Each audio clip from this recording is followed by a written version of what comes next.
Quand on ne peut pas se passer de sa voiture, votre première proposition, Yves Carin, c'est de baisser les taxes.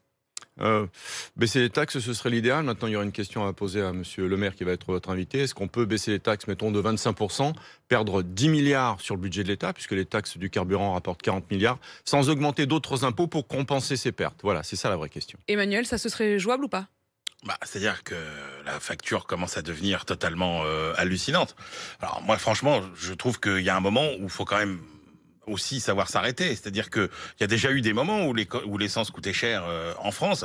Là, on est pris dans une espèce de folie de subventions. Enfin, songez qu'on était à 14 milliards la semaine dernière. Si vous rajoutez les 8 milliards qu'on demande comme effort à EDF, ça fait déjà 22 milliards. Là, on sait très bien qu'effectivement, si on fait une baisse de 25%, ça coûte 10 milliards.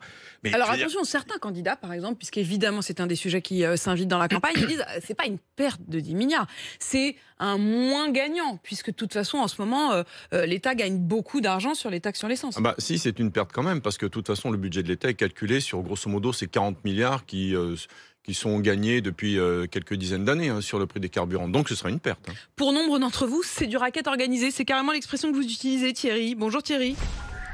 Oui, bonjour Apolline. Thierry, vous nous appelez de Toulon. Oui. Vous êtes d'ailleurs banquier et vous osez quand même ce mot que c'est du racket organisé. Oui, absolument. En fait, aujourd'hui, on se rend compte d'une chose, c'est que si on repart un peu en arrière, quand on fait un Oui. peu d'histoire sur quelques années, on avait un carburant qui était un tout petit peu moins cher, ou grosso modo dans cet ordre de prix, quand le baril de pétrole était à 150 $. Ouais. Et aujourd'hui, eh bien, on est à 87, je crois que c'est hier, c'est à peu près 87 $, avec des nouveaux records de prix à la pompe. Alors moi, j'invite les Français à faire un petit calcul rapide. Ils se projettent à 150 $ et ils vont avoir un carburant à 3 € à la pompe.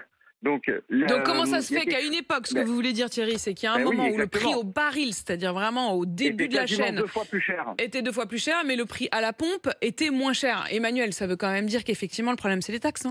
alors, il y a plusieurs explications et il y en a notamment une qu'il faut pas négliger, c'est le fait qu'on achète le pétrole en dollars et que dans l'équation du coût, nous, du litre d'essence, il y a cette phase intermédiaire dans laquelle vous convertissez des dollars en euros. C'est-à-dire qu'il y a eu des moments où le pétrole était effectivement plus cher, mais où l'euro était beaucoup plus fort face au dollar. C'est-à-dire que le pouvoir d'achat de l'euro face au dollar était beaucoup plus fort. Donc, en gros, si vous regardez le prix du baril en euros, cette fois-ci, on est quand même sur des niveaux qui sont des niveaux quasiment records. Yves Carin, une autre question. Certains auditeurs appellent aussi pour dire qu'ils sont passés au bioéthanol. Est-ce Oui. que c'est une solution? Une excellente solution quand on a une voiture à essence. Ça marche pas sur le diesel, malheureusement. Il faut quand même rappeler que si le prix du diesel et de l'essence ils sont à peu près égaux, c'est qu'on a relevé le prix du diesel pour l'approcher de l'essence et quand on force les gens à prendre de l'essence, c'est 20% de consommation en plus.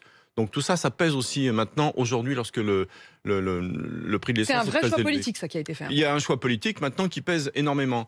Alors oui, le superéthanol, c'est une vraie solution. Faites installer un boîtier homologué. Il est amorti en un an à peu près. C'est-à-dire quoi, suivant le comment vous boîtier, roulez. il est quoi, autour de 800 €? Voilà, 800 €, 1000 € Plus la suivant main-d'œuvre? Non, non, tout compris D'accord. l'installation.